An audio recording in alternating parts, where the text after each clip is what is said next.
시간에 은혜 받으실 하나님의 말씀은 출애굽기 32장 32절 말씀입니다.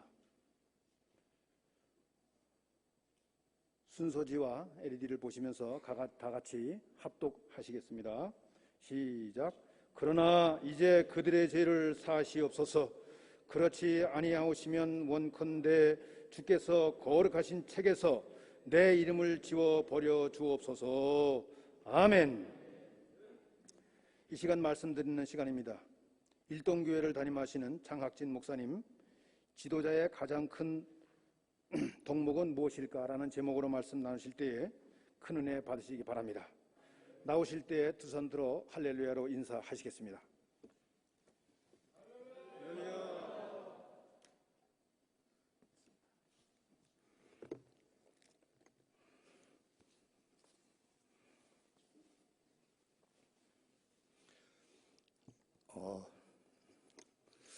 부족한 사람, 이렇게 귀한 자리 세워주신 하나님 아버지께 모든 영광을 돌립니다. 또 부족하고 어리석은 사람을 귀한 자리에 초대해 주신 우리 서기일 회장님, 또 여러 임원 장로님들께 진심으로 감사를 드립니다. 기도하고 말씀을 나누도록 하겠습니다. 기도하겠습니다. 우리 자신보다 우리를 사랑하시는 하나님, 같은 나무지만은 강대상은 나무가 아니고, 같은 벽돌이지만 예배당은 벽돌이 아니며, 같은 종이지만은 성경책은 종이가 아닌 것처럼, 같은 사람이지만 이 밤 여기에 모여 계신 분들은 하나님 나라 백성이고 천국의 위대한 시민들인 줄로 믿습니다. 우리를 사랑하시고 복주셔서 예수 믿고 구원받게 하시고 감지덕지하게 장로의 반열에 세워주심을 진심으로 감사드리옵나이다. 또 부족한 종을 하나님 이 귀한 자리에 세우셔서 평생 한 길을 걸어오신 장로님들에게 말씀을 함께 나눌 수 있도록 이런 은혜 주심도 진심으로 감사드리옵나이다. 하나님, 주인공은 하나님이시오니 하나님만 영광 받아 주시옵소서. 부족한 종의 입술이 하나님께 쓰임받는 도구 되기를 원합니다. 영광 받아 주시기를 예수님 이름으로 기도하옵나이다. 아멘.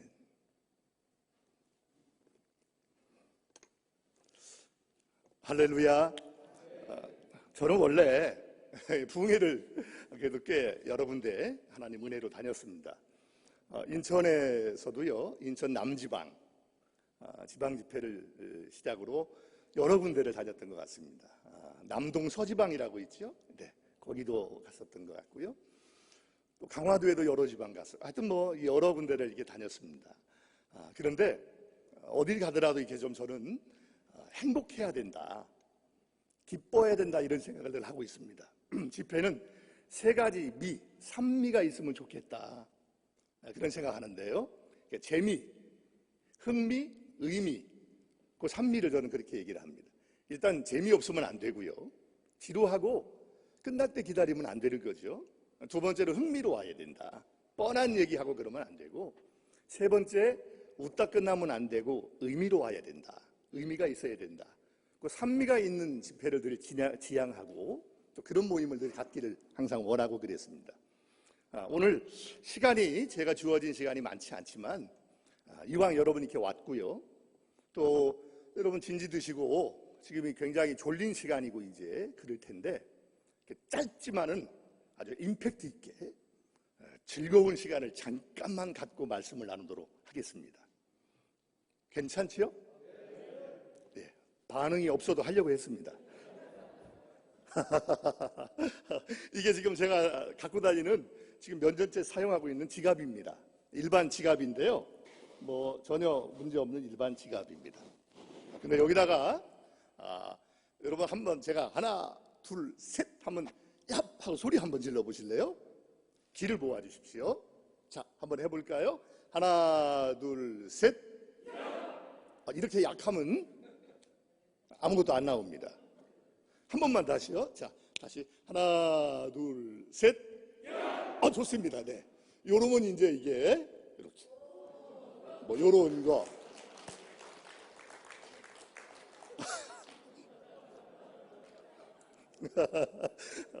어디 가서 식사한 다음에 오늘은 내가 쏠게. 오늘 저녁은 내가 쏠게. 여기 얼마예요? 뭐 이러면 사람들 뒤집어지고 난리가 납니다. 이거 하나 있으면 너무 좋겠지요. 서울에 있는 감독님들이 이거 하나 얻으려고 매직 앞에서는 전부 다 비굴해집니다. 한 번만 주면 안 될까? 한번 이러면서. 근데 제가 이거 사실은 좋은 선물인데요. 여기 한 30만 원쯤 되는 지갑입니다. 근데 저를 초대해 주신 우리 서기일 장로님, 오늘 제가 여기 계신가요?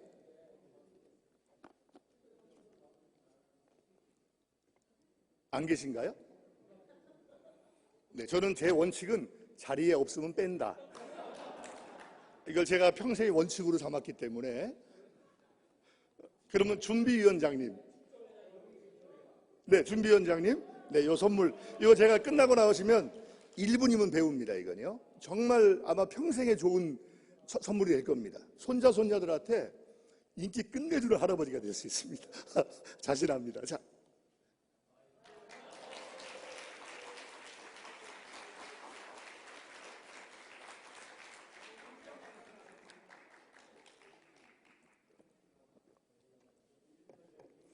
원래는 본래 한번 해봐가지고 못하시면 다시 압수하는 게 원래 원칙인데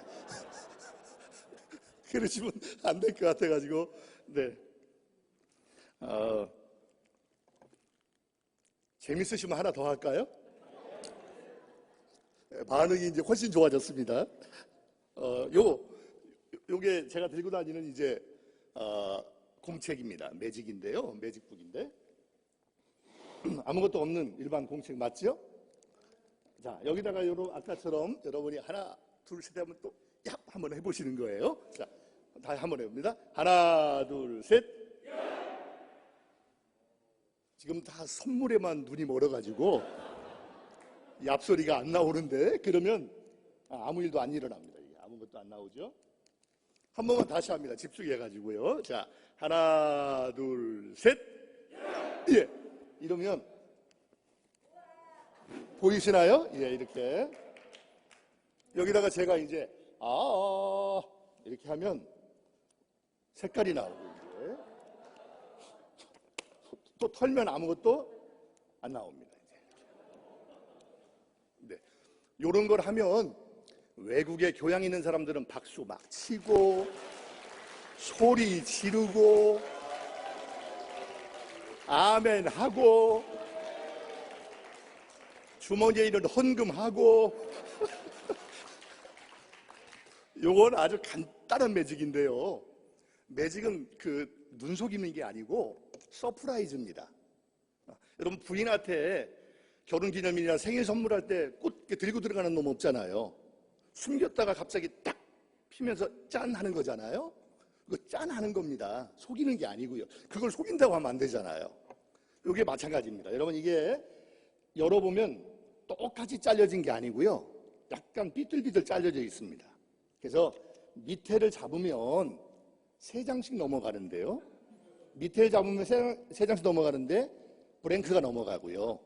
위를 잡으면 흑백이 넘어가고 가운데를 잡으면 칼라가 넘어가는 겁니다. 어디를 잡냐에 따라서 색깔이 안 나오고 색깔이 나오고 흑백이 나오고 하는 아주 간단한 거죠. 이것도 못하면 목회 그만해야 됩니다. 장로님 직분 그만둬야 됩니다. 이게 아주 쉽죠. 그 다음에 이제 뭐 불어라, 뭐 할아버지한테 뽀뽀해라, 끌어안아라, 주기도문 200번 애워라. 이건 이제 다 연출하는 거고 재밌게 하려고 그런 원리입니다. 아주 이거 너무 재밌죠. 이렇게 이것만 합니다. 부흥회 데리고 하면 얼마나 좋아하는지 모릅니다. 어느 장로님이 의사셨는데 막 자기는 그거 받아야 된대요. 선물을 드렸거든요. 일주일 뒤에 연락이 왔습니다. 고장이 났대요. 그래서 왜 고장이 났냐 여쭤보니까 이분은 왼손잡이거든요. 그래서 이걸 오른손에 잡고 왼손에 까니까 1년 12달 까도 아무것도 안 나옵니다, 이거. 내가 고쳐드리겠다. 그리고 금방 고쳐드렸습니다. 그랬더니 너무 좋아하는 거 있죠. 이거 정말 참, 이거 하나만 있어도 사람들을 즐겁게 해줄 수 있습니다. 원하시는 분 손 들어보세요. 없네요? 없어요? 네. 동작이 무지하게 빨라야 됩니다. 여기 앞에 계신 우리 장로님, 네, 이거 선물 원하십니까? 아, 별로 원하시지 않는다고요? 장로님 드리겠습니다, 선물.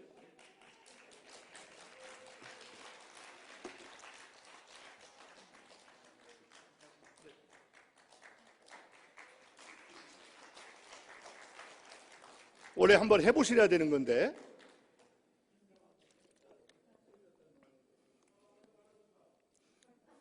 네? 뭐라고요? 아, 지금 한번 더 해달라고요? 아, 가르쳐 달라고요? 이거 지갑은 어떻게 하는 거냐면요, 간단합니다.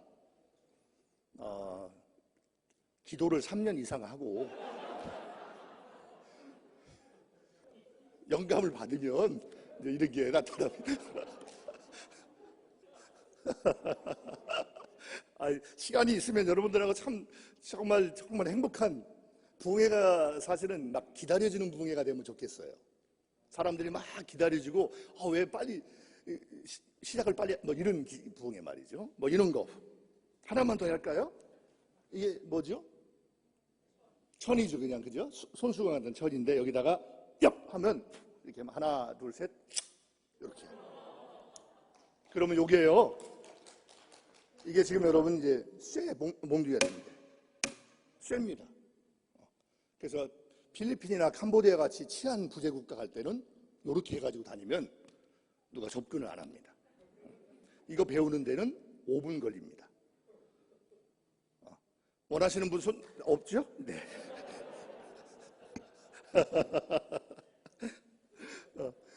저는 장로님 아들입니다. 저희 아버지가 장로님이셨고요. 어머니가 또 장로님이세요. 아버지는 작년에 88세를 일기로 돌아가셨고요. 어머니는 지금 이제 85세인데 지금 이제 원로 장로님으로 생존해 계십니다. 그래서 저는 장로님들 참 존경하고 정말로 참 존경합니다. 저희 아버지가 그 강경제일교회를 이제 섬겼는데 거기 담임하셨던 목사님 한 분이 그 교회를 떠나시면서 마지막에 용달차에다가 짐을 실어놓고 우리 아버지를 찾아오셨다고 그럽니다. 그리고는 저희 아버지한테 마지막 이야기가 이랬답니다. 장로님의 아들 정학진 목사는 장로님 같은 장로를 만나기를 축복합니다. 그 얘기를 하고 떠나셨대요. 저희 아버지는 평생을 노동하셨던 가난한 분이었거든요. 그런데 그 말씀이 평생의 자랑이 되셨어요.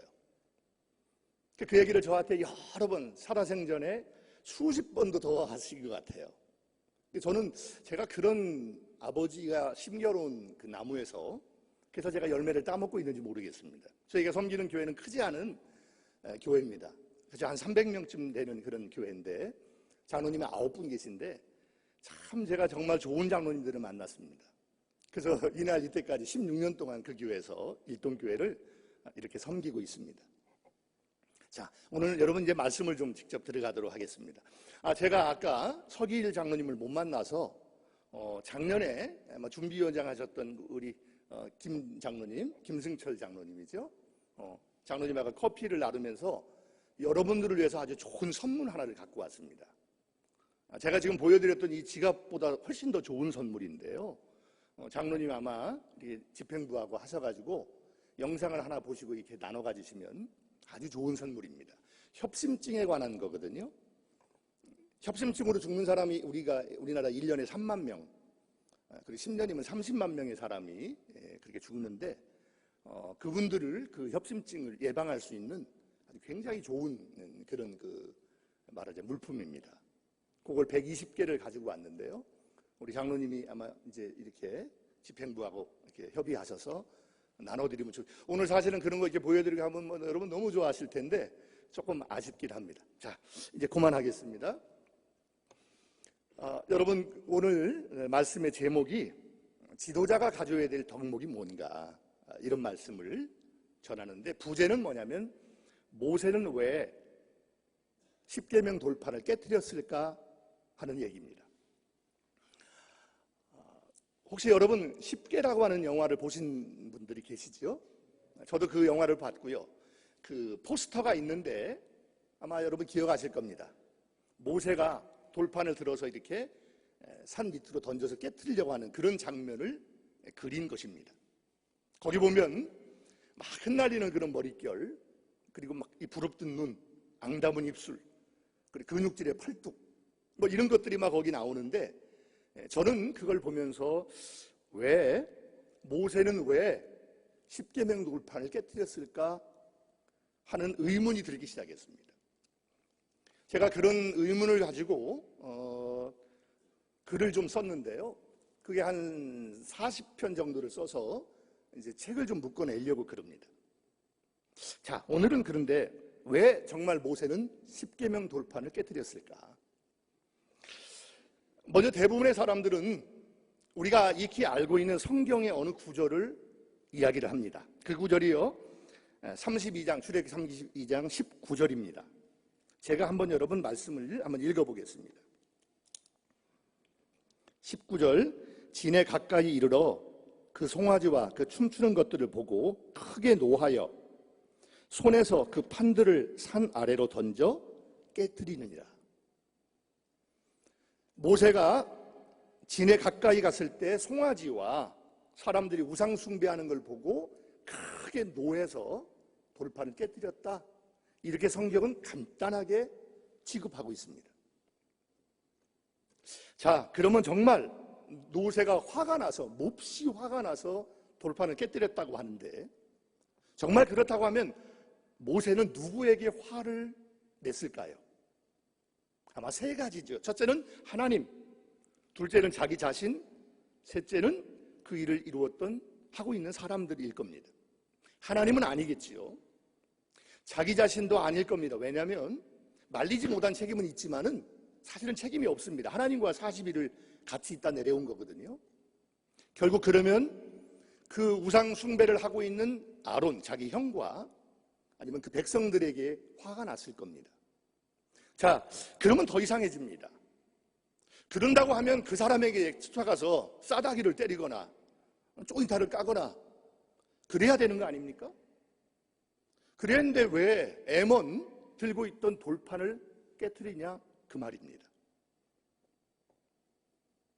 그리고요, 민수기 12장 3절에는 이런 말씀이 있습니다. 이 사람 모세는 온유함이 지면에 어떤 사람보다 더하더라. 다시 말하면 모세의 온유함이 지상 위에 어떤 사람보다 더 훌륭했다, 이런 말입니다. 자, 지상 위에 어떤 사람보다 위대했던 모세, 아주 그런 너그럽고 온유한 모세라고 했는데 그 사람이 화가 나가지고 하나님의 돌판을 지금 깨뜨렸다고 하는 겁니다. 이게 쉽게 납득이 가질 않습니다. 게다가 여러분 100번 양보해서 모세가 화가 나서 그걸 돌판을 깨뜨렸다고 하더라도 여러분 한번 생각해 보세요. 하나님이 만드신 성물인데 그걸 그렇게 모세가 함부로 깰 수가 있을까요? 만약에 어떤 장로님이나 어떤 권사님, 집사님이 화를 돋운다고 해가지고 목사가 뒤에 있는 십자가를 막 떼가지고 막 바닥에 패대기를 치거나 강대상을 막 발로 차거나 여기에 있는 십자가 종을 막 바닥에다 막 내동댕이 그럴 수 있습니까? 절대 그러면 안 됩니다. 왜냐하면 그것은 신성모독이기 때문이잖아요. 하물며 사람이 만든 건데 목수가 만든 것인데도 불구하고 거기에다가 거룩이라고 하는 이름을 붙여서 우리가 거룩하게 취급을 하고 대하는데, 자, 이 십계명 돌판은 어떤 돌판이냐 그러면 성경에는 뭐라고 나와 있냐면 31장 18절 여호와께서 증거판 둘을 모세에게 주시니 이런 돌판이요 하나님이 친히 쓰신 것이더라 그랬습니다. 하나님이 친히 쓰신 거랍니다.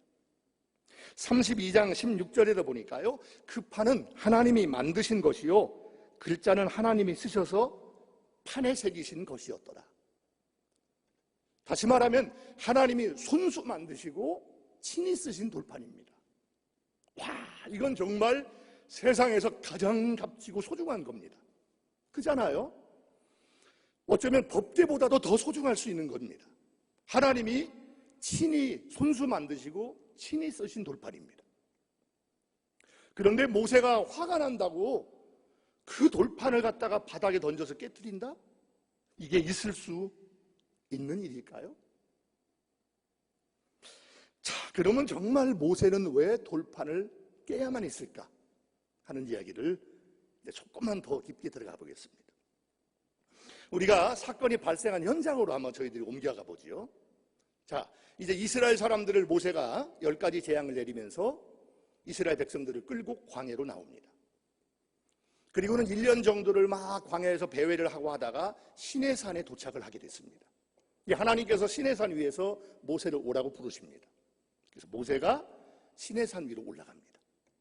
40일 동안을 줄이고 금식하면서 하나님과 모세가 대면을 하게 됩니다. 그때 하나님께서 모세에게 그 중요한 사건이 벌어지는데요, 거기서 율법을 하나님이 주십니다. 자세하게 성막을 만드는 거라든가 율법을 어떻게 행해야 된다, 제사장은 어떤 옷을 입고 어떻게 행동하리라, 자세하게 40일 동안을 하나님이 자세하게 말씀합니다. 그리고는 가장 중요한 10계명을 하나님이 손수 만드시고 친히 쓰셔서 돌판 2개에다가 모세에게 주십니다. 자, 40일이 끝날 쯤 모세가 이제 그 돌판을 들고 이걸 전달하기 위해서 백성들에게 내려가고 있습니다. 근데 여호수아와 같이 지금 내려가는데 진 가까이 가니까 막 난리를 치고 소리를 지르고 노래를 부르거든요. 이게 뭐하냐, 뭐 하는 소리인가 한번 알아봐라. 가서 돌아온 여호수아의 답변이 기가 막힌 일입니다. 정말 그야말로 경천동지할 일이 벌어진 거예요. 이 사람들이 우상을 숭배하고 있다는 겁니다. 금송아지 우상을 지금 섬기고 있다고 하는 얘기를 모세가 듣습니다. 아마 그 짧은 순간에 나는 모세가 깊이 절망했을 거라고 생각합니다. 여러분 생각해 보세요. 지금 하나님이 쓰신, 바로 친히 쓰신 이 돌판이 10개의 계명이 들어있는데 그 중에 첫 번째와 두 번째의 계명에 이 사람들이 지금 딱 걸려버리고 말았습니다. 나 외에는 다른 신을 두지 마라, 너를 위해서 우상을 만들지 마라. 이 2개의 계명에 지금 백성들이 그대로 걸려버리고 마는 겁니다. 다시 말하면 이 판을 저들에게 전달하는 순간 저 사람들은 다 죄인이 돼버리고 맙니다. 모세의 절망이 얼마나 컸을까, 저는 생각하게 됐습니다. 그리고 모세가 얼마나 고민하고 얼마나 괴로웠을까요? 왜? 이것이 전달되면 저들은 이제 벌을 받아야 되고 그리고 큰 형벌을 받을 수밖에 없습니다. 하나님이 32장 10절에 뭐라고 말씀하냐면 내가 저들을 다 진멸해버리고 너로 다른 민족을 세우겠다고 말씀하고 계십니다. 큰일 났습니다. 모세는 이 절체절명의 위기 속에서 택한 것이 뭐냐? 돌판을 부숴버리는 것입니다. 우리나라에는, 아니 전 세계에 죄형 법정주의라고 하는 용어가 있습니다. 죄형 법정주의. 다시 말하면 모든 죄는 법으로 정한다, 이런 말입니다. 아무리 큰 죄를 범해도 법이 없으면 죄가 아닙니다. 그래서 우리가 그런 말 하잖아요. 큰 물고기는, 작은 물고기는 어망을 빠져나가고 큰 물고기는 법망을 빠져나간다, 그런 얘기를 우리가 많이 합니다. 국회의원이나 권력자들이 되게 법을 만드는 사람들이 교묘하게 법을 피해가고 그러는 거지요. 그래서 죄가, 아무리 그 사람이 죄가 있어도 법이 없으면 죄가 아닙니다. 지금 저 사람들에게 이 법을 전달하는 순간 저 사람들은 다 죄에 빠져버리고 맙니다. 그래서 모세는 자신이 들고 있는 바로 이 죄형 법정주의의 가장 중요한 법조문을 파괴해버리고 말았습니다. 다시 말하면 증거 인멸한 것입니다. 유대라고 하는 나라에는 남자와 여자가 결혼하기 전에 1년 정도 이 정혼식 약혼을 합니다. 약혼해서 한 1년 정도를 이렇게 정혼해서 하거든요. 헤어져서 삽니다. 살다가 1년쯤 지난 다음에 모여서 이제 결혼식을 하고 이제 부부가 됩니다.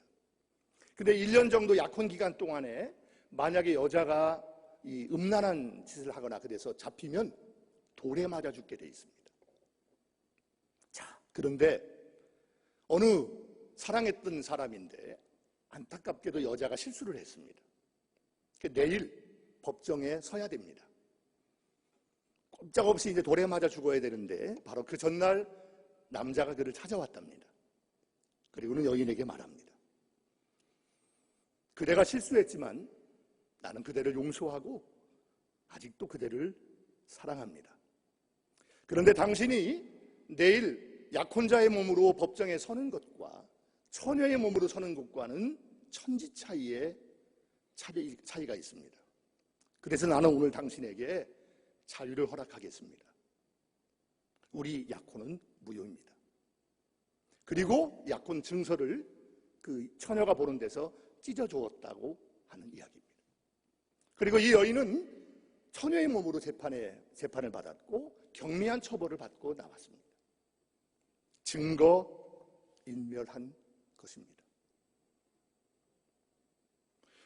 모세는 지금 가장 사랑했던 사람들이 가장 큰 죄를 범했습니다.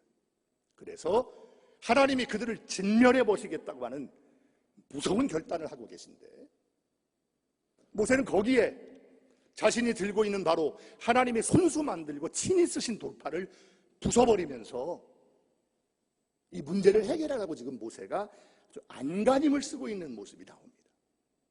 그리고 제 이야기가 과장되지 않았다는 것이 뭐냐면 오늘 아까 우리 사회에 하시는 장로님이 읽어주셨던 오늘 이 말씀입니다. 정말 어떻게 보면 뻔뻔하게도 모세는 하나님에게 이렇게 간구하고 있습니다. 32절 그러나 이제 그들의 죄를 사하시옵소서. 그러지 아니하시오면 원하건대 주께서 기록하신 책에서 내 이름을 지워버려 주시옵소서. 하나님 저 사람들 용서해 주시기 바랍니다. 만약 그렇게 안 하시려면 내 이름을 하나님의 책에서 지워버려 달라는 거예요. 영생책에서 영원한 책에서 내 이름을 지워버려 달라고 모세가 자기 영혼을 담보로 걸고 백성들을 용서를 구하고 있는 모습이 지금 32장의 모습입니다. 기가 막히죠? 그때 하나님께서 마치 퍼뜩 놀란 것 같은 느낌이 보여요. 모세가 막 그렇게 막 간절하게 매달리니까 하나님이 그 다음 절 33절 이렇게 나옵니다.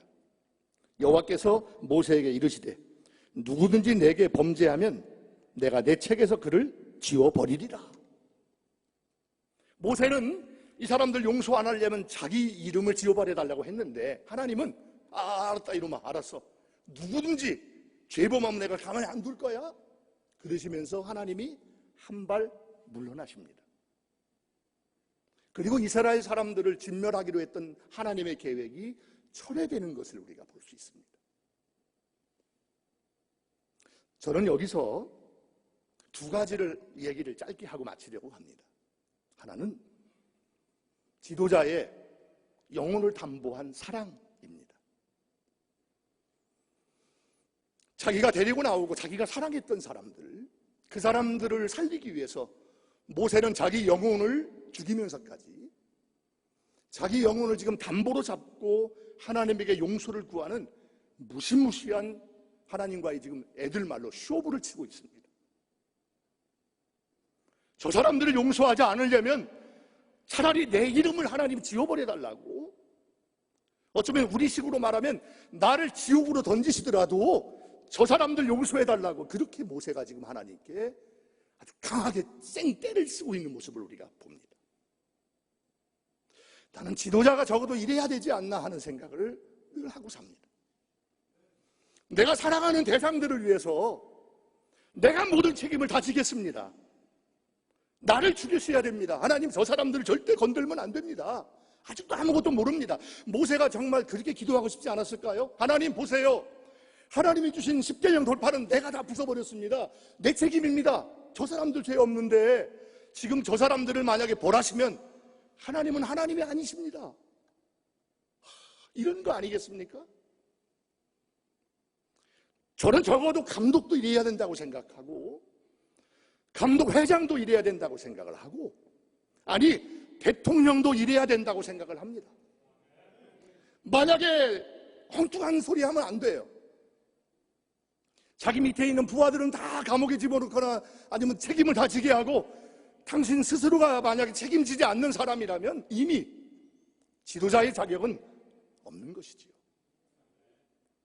그런 사람을 만나고 그런 사람을 섬기는 나라, 교단, 교회는 불행한 것이지요. 한 영혼을 위해서 자기 생명 전체를 걸 수 있는 사람, 나는 이런 사람이 지도자라고 생각을 합니다. 이게 목사지요. 사실 이게 장로님들이지요. 그래서 우리를 교회 지도자라고 하지 않습니까? 제가 사랑했던 한 선배 한 분이 계신데요. 이름이 최경철이라고 하는 선배입니다. 저보다 한 4년 정도 선배셨는데 같이 공부했습니다. 이 어른은 원주에서 옛날에 원주 고등학교를 졸업을 했어요. 아주 좋은 학교였죠, 원주 고등학교가. 대학원은, 그리고 이제 거기 고등학교를 졸업하고 이제 서울에 와서 이제 신학교를 졸업하고 대학원 졸업을 했어요. 그리고 이제 저 강원도 저기 고성 쪽에 있는 대대리라고 하는 곳에 대대감리교회라고 하는 교회를 개척을 했습니다. 참 기가 막힌 장소입니다. 하루에 버스가 뭐 2번 뭐 이렇게 다니는 그런 곳에 교회를 개척을 한 거예요. 그래서 거기서 여러 해를 섬기고, 그분이 일찍 돌아가셨어요. 일찍 죽었는데 그 죽을 때까지 그 교회를 섬겼습니다. 근데 한 번은 몇 년 동안 그 교회를 섬기고 있는데 아버지가 장로님이신데요. 강원도의 제일 큰 교회, 우리 감리교회 장로님이십니다. 근데 아버지가 볼 때 한심하기 짝이 없는 거예요. 아니, 너무 한심한 거예요. 지금 몇 년 동안 뭐 하고 있는 거냐. 그래서 아버지가 아들을 찾아갔답니다. 여러 번 무릎으로 찾아가서 아들을 만난 거예요. 목회하는 아들을 만났어요. 야, 아들아, 짐 싸라, 가자. 안 됩니다, 아버지. 야, 이놈아, 네가 뭐가 부족하냐? 공부를 못했냐? 네가 뭐 인물이 잘못했냐? 탁월하고 뛰어난데 네가 이 시골 구석에서 지금 뭐 하고 있는 거냐? 가자. 짐 싸라. 안 됩니다, 아버지. 못 갑니다. 가야 돼. 못 갑니다, 아버지. 아버지하고 아들이 싸웠대요. 근데 아버지가 하도 말을 안 다니니까 도대체 왜 못 가겠다는 거냐? 아버지가 어디 좀 좋은 자리 한번 알아봐주고 할 테니까 제발 가자, 아들아. 안 됩니다. 왜? 교인 때문에 못 갑니다, 아버지. 아버지가 물어봤대. 도대체 교인이 몇 명인데? 한 명입니다. 한 명이라고 하더래요. 그때 아버지가 아들을 거기다 두고 그 대대교회를 떠나오면서 아버지가 그랬답니다. 하나님, 저놈은 내 아들이 아닙니다. 저놈은 하나님의 아들입니다. 저놈은 하나님의 아들입니다. 그리고 거기를 떠나왔다고 하는 거예요. 제가 참 좋아했던 선배거든요. 일찍 죽었어요. 39에 죽었습니다. 근데 그분이 참 영향을 저한테 많이 미쳤어요. 지금도 제 품성이 게으르고 좀 나태하고 그러거든요. 그리고 아주 뭐 박수받고 인정받고 싶은 욕망이 들 때, 그럴 때가 많잖아요. 그럴 때 늘 그 선배 생각합니다. 참 제 인생에 좋은 선배를 한때 만났던 것 같아요. 여러분 어떠십니까?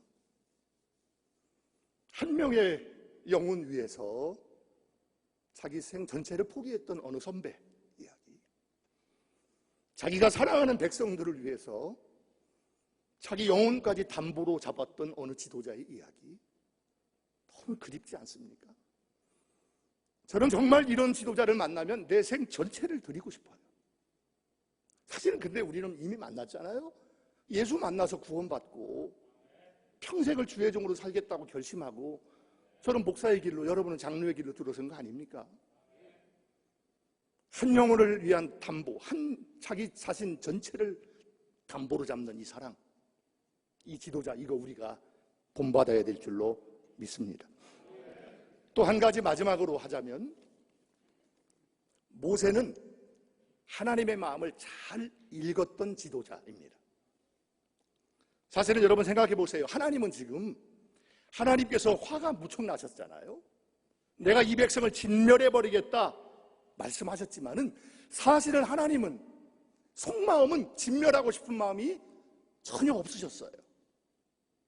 그런데 큰 죄를 범했고 그냥 넘어갈 수는 없는 상황입니다. 지금 그냥 아무 일도 없었던 것처럼 그냥 넘어갈 수는 없는 상황입니다. 그런데 진멸하겠다고 말씀을 했는데 하기는 싫은 거예요. 그 마음, 그 틈새를 모세가 기가 막히게 사실은 파악합니다. 그리고 치고 들어가는 거예요.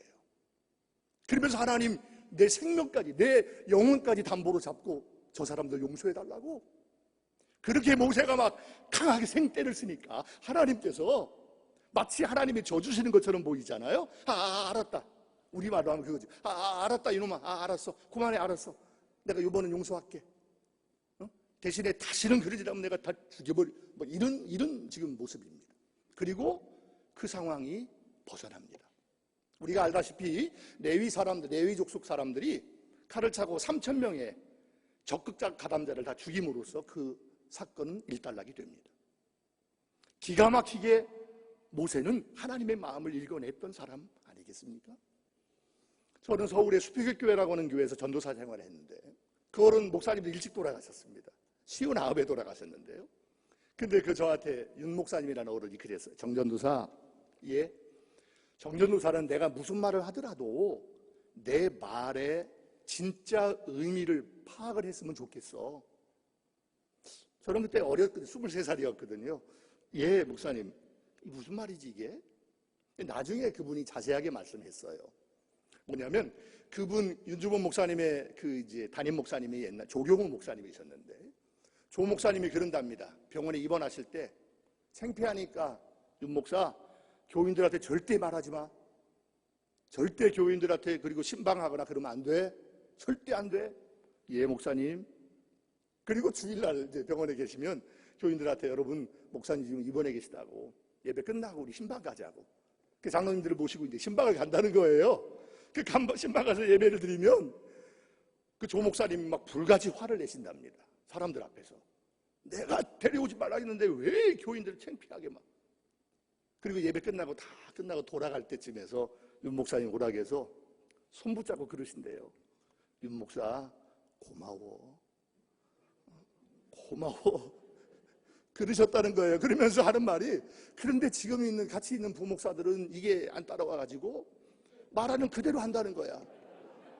당신이 2달 동안 지금 입원해 계신데 절대 신방 오지 마라, 알리지 마라 했더니 알리지도 않고 2달 동안 신방도 한 번도 안 왔대요. 세브란스 병원에 2분이 누워 계신데 상대방에 있는 침대에 있는 사람이 그런 생각을 하더래요. 저 양반이 서울에서 꽤 큰 교회 담임 목사님인데 어떻게 교인이 한 명도 안 오냐고, 뻥이든지 아니면 목회를 참 더럽게 잘못하든지 그러고 있다고 그러셨다는 거예요. 그러면서 하시는 말씀이, 내가 말하는 거 말고 내 말의 의미를 정확하게 파악을 해라. 내가 그때 그걸 깨달았는데 오늘 이 말씀이 바로 그런 거죠. 내가 진멸해버리겠다 말할 때 하나님 절대로 안 됩니다. 차라리 내 영혼을, 내 이름을 하나님 생명책에 지워줄지언정 이 사람들 용서하셔야 됩니다. 그리고 막 그 때를 쓰니까 하나님이 마치 모세한테 져주는 것처럼 하는 이런 상황을 통해서 그 위기를 모면하고 있습니다. 진짜 지도자는 이런 사람들 아닌가 싶습니다.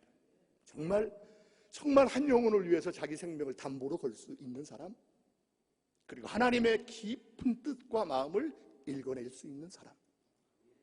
저는 오늘 그런 지도자가 이 나라의 대통령으로 설 수 있기를 바랍니다. 그리고 우리 감리교단의 수장 감독회장님이나 감독님이나 또 교회를 담임하는 담임 목사나 또 교회를 섬기는 장로님들, 우리가 그런 사람이 될 수 있기를 주님의 이름으로 축원합니다. 기도하겠습니다. 참 좋으신 하나님, 우리 귀하신 장로님들과 짧은 말씀 나누었는데 오늘 우리의 모습, 우리의 위치를 다시 돌아보게 하셔서 하나님 기뻐하시는 길 걷다가 하나님 부르시는 날 하나님께 달려갈 수 있도록 도와 주옵소서. 예수님 이름으로 기도합니다. 아멘.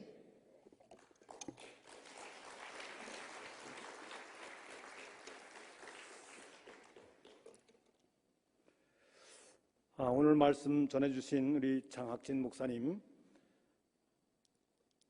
좋은 목사님 같습니다. 은혜 받았습니다. 귀한 말씀 전해주시는데 감사하다고 우리 감사 박수 한번 해드리시겠습니다.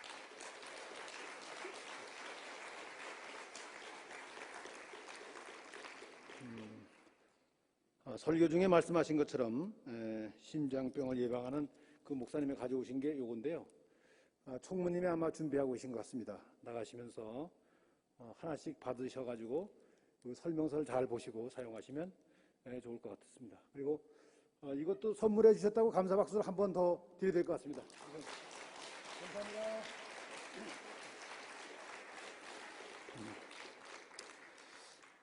다른 광고사항은 다음 시간에 총무님이 또 해주시도록 하겠습니다. 이제 특강 2시간째 시간을 마치겠습니다. 우리 장학진 목사님 나오셔서 축도해 주시고 순서 마감하도록 하겠습니다. 이제는 우리를 죽음과 죄악에서 구원하기 위해 하늘의 보좌 박차고 이 땅에 오신 예수 그리스도의 은혜와 독생자를 아낌없이 우리 위해 보내신 하나님의 크신 사랑과 비바람 몰아치는 광야처럼 버겁고 외롭고 힘든 우리의 삶을 찾아오셔서 위로와 힘, 용기 되시는 성령 하나님의 크신 은혜가 평생을 한 길을 걸어가며 믿음을 지키고 여기까지 승리하며 달려오신 우리 귀한 중부연의 장로님들과 우리가 섬기는 교회들과 교단과 이 나라 위에 지금부터 영원토록 함께 계실지어다. 아멘.